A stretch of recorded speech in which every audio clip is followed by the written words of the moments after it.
Здравствуйте, ребята! Начинаем урок русского языка. Прежде чем перейти к уроку, давайте, ребята, послушаем отрывок из песни. Надеюсь, эта песня поможет вам угадать, о чем же мы сегодня будем говорить на уроке.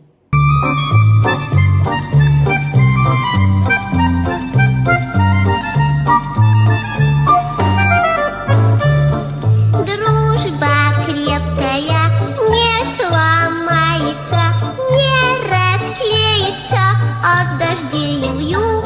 Друг в беде не бросит, лишнего не спросит. Вот что значит настоящий верный друг.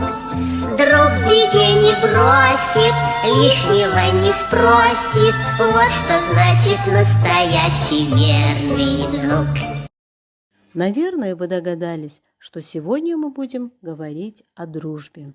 Ребята, героев из какого мультфильма вы увидели? Конечно, это крокодил Гена и Чебурашка. Вспомните, как они дружили, как крокодил Гена часто приходил на помощь Чебурашке, когда он попадал в нелепые ситуации. А теперь, ребята, откройте тетради, запишите число, тему урока. Дружба – это дар. Сегодня на уроке вы узнаете, что словообразование изучает состав слова и способы образования новых слов. Вы сможете поговорить о дружбе, о друзьях, прогнозировать содержание текста по ключевым словам и иллюстрациям, находить однокоренные слова. Рассмотрим значение слова «дружба». Дружба – это близкие отношения, основанные на взаимном доверии, привязанности, общности интересов. А теперь, ребята, давайте выполним несколько заданий. Упражнение 193 на странице 93.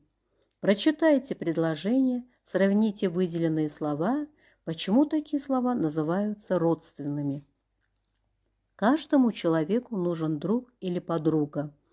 Не обязательно иметь много друзей, пусть это будет один друг.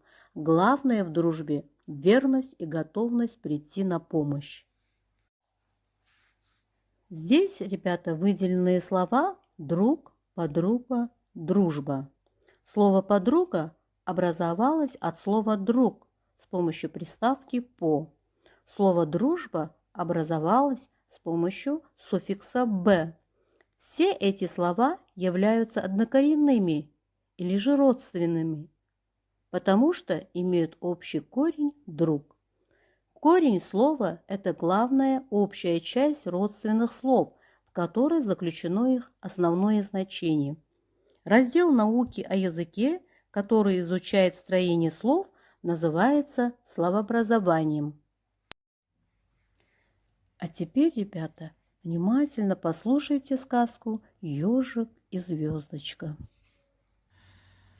В одном лесу жил ежик. Ты знаешь, какие обычно бывают ежики? Они любят шуршать по ночам иголками в траве. А этот ежик любил по ночам мечтать. Иногда он делал это не один. У ежика была знакомая звезда. Это хорошо, когда у тебя есть с кем разделить свои мечты. К сожалению, они не могли часто видеться. Иногда им мешали тучи. После разлуки ежик обычно говорил: «Звездочка, я так долго ждал тебя». «Ты же знаешь, насколько сильными бывают иногда обстоятельства», — говорила звезда. «Да, я знаю», — вздыхал ежик. А больше они не говорили ничего. Они тихо мечтали вместе. А когда приближалось утро, звезда говорила: «Мне пора». «Я буду ждать тебя», — говорил ежик. «Я знаю, что это опять будет очень долго, но я все равно буду ждать тебя. Возвращайся скорее». «Я вернусь, ты же знаешь», — отвечала звезда. «Да, я знаю», — улыбался ежик. «Это так важно знать, что тот, кого ты ждешь, обязательно вернется».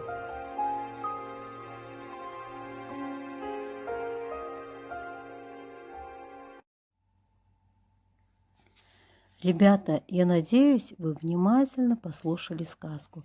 А теперь выполните задание. Почему этот текст является сказкой? Найдите ключевые слова и сформулируйте ее основную мысль. Найдите и выпишите из текста однокоренные слова.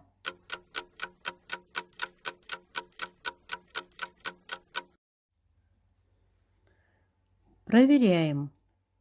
Это сказка, потому что в этом произведении речь идет о вымышленных героях и событиях с участием волшебных и фантастических сил.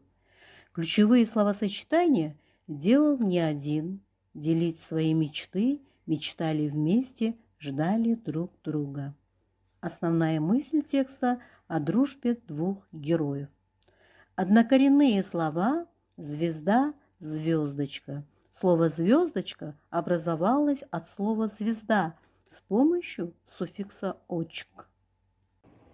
Итак, ребята, сегодня на уроке мы с вами узнали, что такое словообразование. Вы смогли поговорить о дружбе, о друзьях, прогнозировать содержание текста по ключевым словам в иллюстрациях, находить однокоренные слова. На этом урок окончен. Спасибо за урок. До свидания.